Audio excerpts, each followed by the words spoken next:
We return now to the volatile situation on the Syrian-Turkish border, where an American effort over the past 5 years devolved into new violence just in the last few days. Nick Schifrin is back with that. Thanks, Judy. So what do the latest developments in the fluid situation in Syria and the Middle East mean? For that, we get two views from two longtime Syria watchers. Ted Kattouf was a career diplomat and served as ambassador to Syria under President George W. Bush. He's now president of Amideast, which promotes mutual understanding of the Middle East. And Joshua Landis is the director of the Center for Middle East Studies at the University of Oklahoma and runs the blog SyriaComment.com. Thanks very much to you both. Ambassador Kattouf, let me start with you. The developments in the last few days, Turkish forces, Turkish aligned forces moving south into northern Syria. Syrian government forces moving north, now allied with former U.S. partners, Syrian Kurds. How does that affect the U.S. stated goals in Syria, including the enduring defeat of ISIS and starting a political process? Well, I remember that President Obama was severely criticized for pulling out of Iraq in 2011, and many people said that that pull out of U.S. troops led to the rise of ISIS, although some have said it would have happened anyway, had we stayed or not. But clearly there is a clear link between what has just happened and the potential for ISIS to reassert itself in various parts of Syria. And also, besides Turkish Kurdish clashes going on right now, with the Turks clearly having the upper hand over a militia group, we also have the potential for Syrian-Turkish fighting going on. The Turkish army, I believe, is much stronger than Syria's war-weary units, but you have Iran in the mix, you have Russia in the mix. It's a real, we've opened a Pandora's box. Joshua Landis, wasn't that Pandora's box open long ago when this civil war started? And President Trump has talked about how the U.S. should not be in forever wars. Do you think he has a point? He absolutely has a point. Of course, the execution has been very ham-fisted, and I agree with Ted on that. But the notion of pulling out of Syria is I think, well made. And there's no good way to pull out of Syria. The real mistake was getting into Iraq and invading Iraq and turning over the apple cart in this region to begin with. But, you know, Americans don't see any benefit coming out of these wars. And it's now $5 trillion, according to some estimates, that have been spent in the Middle East over the last 20 years. You know, I am sitting here at the University of Oklahoma in Oklahoma City, and people are fed up. They want better roads. They're wondering why their schools aren't as good as they should be. And they wonder where the money has gone. In some ways, the elite in Washington, the foreign policy establishment, has become dissociated from the average American. And Trump is exploiting that. He's going to use it in order to try to, I think, you know, obviously try to win the elections. And this is what he ran on last time, and he's going to run on it again.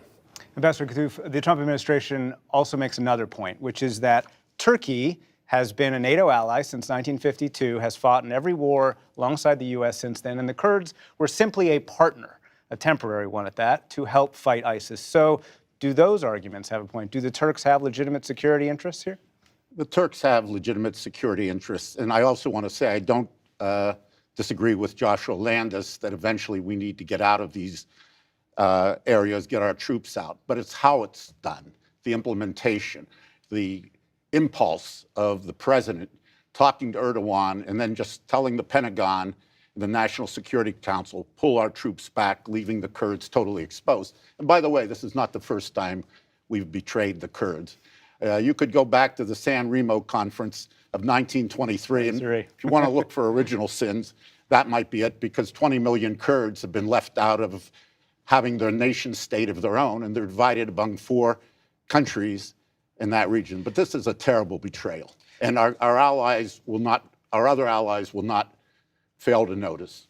Joshua Landis, I want to move to something that we've seen in the last few hours this afternoon. President Trump has imposed sanctions on Turkey, and he's used language also that went even further than he did before. He talked about how the Turkish incursion precipitating a humanitarian crisis and setting the conditions for possible war crimes. The vice president just came out a few minutes ago calling for a ceasefire and negotiations. Will this change Turkish behavior? You know, Turkey, unfortunately, this has been so badly handled that you would think that if you're going to sell out the Kurds to Turkey, that you would get something in exchange. Perhaps that Turkey would move closer to the United States, would get rid of its Russian missiles that it just bought. But that hasn't happened. And now the United States looks like it could be moving into a situation where it's putting sanctions on Turkey, it's thrown the Kurds under the bus, and you wonder, what are we coming away with? Very little.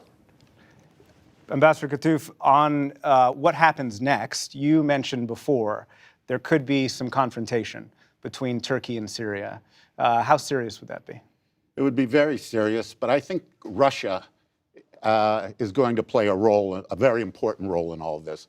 Russia does not want to have to get its troops involved in defending Syria against Turkey. They're going to be talking to both sides. Both sides are going to listen to Russia. Erdogan is not going to be intimidated right now by sanctions because he wants a cordon sanitaire, and it won't take him forever. He wants a buffer zone right along that border. Exactly. And he's going to continue to do that, you think? He will. Joshua Landis, we just heard Ambassador Kattouf mention Russia. What is the state of Russian influence in Syria, and how does that compare to U.S. influence right now? Well, Putin's stock has gone up to the skies now, and Trump has collapsed in terms of Middle East. We see Putin has gone to Saudi Arabia today. First time a Russian president has gone to Saudi Arabia in over a decade, and he has he's getting the royal treatment. Everywhere we see Middle Eastern countries turning to Russia. Israel has established close relations with Russia, so has Saudi Arabia. Iran, of course, is an ally. Syria, Turkey is an ally. So Russia, Putin in many ways is the man of the hour. He's become the statesman who can talk to everybody.